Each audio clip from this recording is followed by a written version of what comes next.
Je propose que pour faire tourner cette carte mentale, on regarde ensemble cet exercice.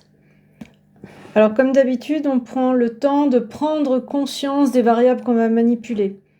Ici, c'est la notation pour dire, le R crochet X, que E contient les polynômes à coefficient réel et de degré inférieur ou égal à 2.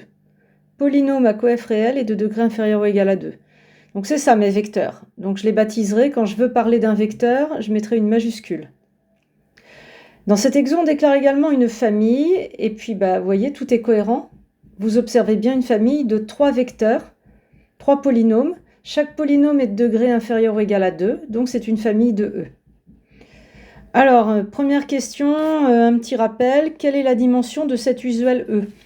Eh bien, on sait que la dimension de cet usuel, et si on ne le sait pas, on devrait le savoir, c'est 3. Ne vous faites pas avoir par le 2 que vous lisez ici. Le 2, c'est pour les degrés. La base canonique, c'est 1, x, x2. Il y a 3 polynômes dedans. La dimension de E, c'est 3. Donc ça, c'est quelque chose qu'il faut connaître sans hésiter. On passe au rang. Et on vous dit, sans calcul, que pouvez-vous dire sur le rang de la famille F, sans calcul? Bon, là, le sans calcul, je vous rappelle la carte mentale. Il y a plein de choses que vous pouvez observer sans calcul.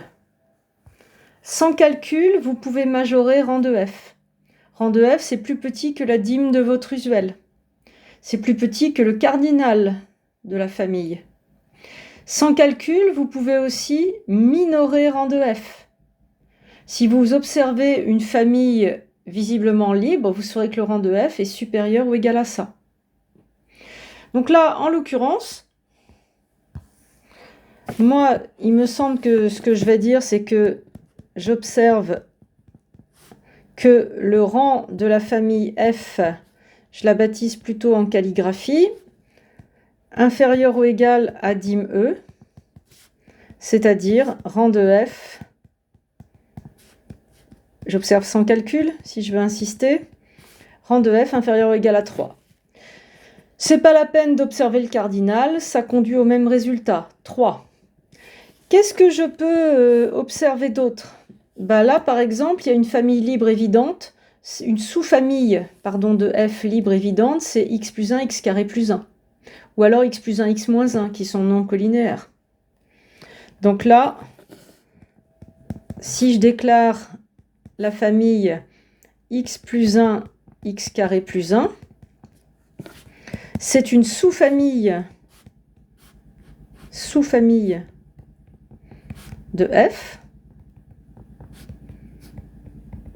libre, car échelonné en degrés,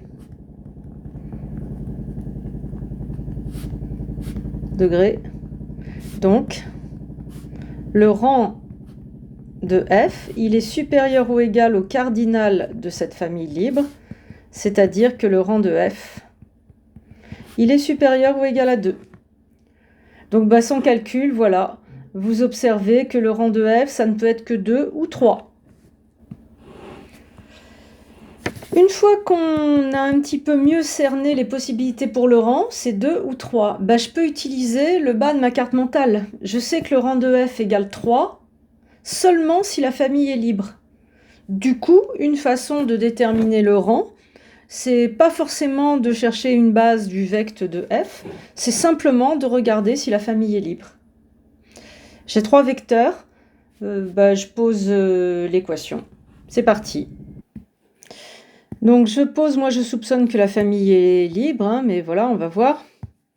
J'ai posé mon équation, les inconnus, je les ai déclarés, ABC dans R, et ici 0 tilde, c'est le vecteur nul de mon usuel, des polynômes. Il faut ranger. Je vais ranger par monôme. Donc en fait, j'ai CX2 plus A plus BX plus A moins B plus C en constante égale le polynôme nul. Un polynôme bien rangé égale au polynôme nul, c'est que chaque coef devant les monômes vaut 0. Donc ce coef devant le monôme x au carré vaut 0. Ce coef devant x vaut 0. Et le dernier coef constant, a moins b plus c, vaut 0. Et vous voyez immédiatement que ça vous permet d'en déduire C égale 0. Et là, on obtient A plus B égale 0, A moins B égale à 0. Ça fait B égale A. Et donc, cette famille est libre. Et donc, puisque ma famille F est libre, et ça je l'ai montré par le calcul, donc le rang de F, c'est le cardinal de F, carte mentale, c'est 3. Alors du coup, en déterminant le rang, on a montré que c'était libre. Est-ce qu'elle est génératrice de l'usuel? Eh bien, ce que j'observe, c'est que F, libre, maximal. Et aussi, c'est une famille de F, bien sûr.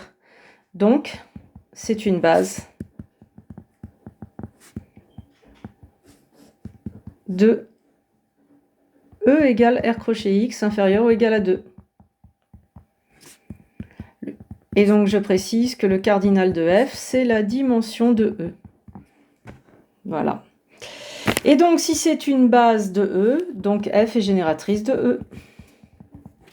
Les questions sont un petit peu dans le désordre ici. On n'est pas obligé de répondre dans l'ordre, c'est pas grave. Voilà pour cet exercice sur le rang.